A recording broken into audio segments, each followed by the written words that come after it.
سیدنا رسول اللہ صلی اللہ علیہ وسلم نے فرمایا، جو مسلمان جمعہ کے دن سر دھوئے اور غسل کرے، خطبہ سنے اور بیکار بات کام نہ کرے۔ اس حدیث مبارک میں آداب کے ساتھ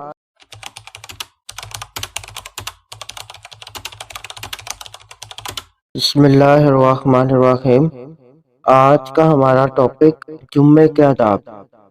حضرت اوس بن اوس ثقفی رضی اللہ تعالیٰ عنہ سے روایت ہے کہ سیدنا رسول اللہ صلی اللہ علیہ وسلم نے فرمایا، من غسل یوم الجمعۃ واغتسل ثم بکر وابتکر ومشى ولم يركب ودنا من الامام فاستمع ولم يلغ كان له بكل خطوة عمل سنة اجر صيامها وقيامها۔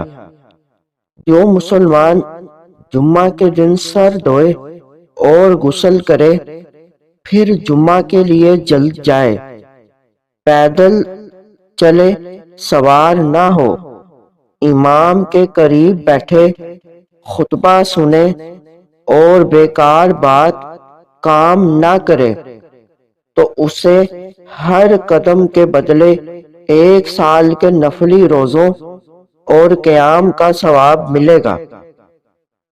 اس حدیث مبارک میں آداب کے ساتھ نماز جمعہ ادا کرنے کی فضیلت بیان ہوئی کہ جو مسلمان اچھی طرح غسل کرے، پیدل چل کر جلد حاضر ہو، اگرچہ سوار ہو کر جانا بھی جائز ہے، خطیب کے قریب بیٹھے، توجہ اور خاموشی کے ساتھ خطبہ سنے اور کسی کو اذیت نہ دے تو اسے 1 سال کی نفلی عبادت کا ثواب ملتا ہے۔ لہذا ہمیں اہتمام کے ساتھ نماز جمعہ ادا کرنی چاہیے اور خطبہ کے ذریعے دینی معلومات میں اضافہ کرنا چاہیے۔ مزید معلومات کے لیے ہمارے چینل کو لائک اینڈ سبسکرائب کریں۔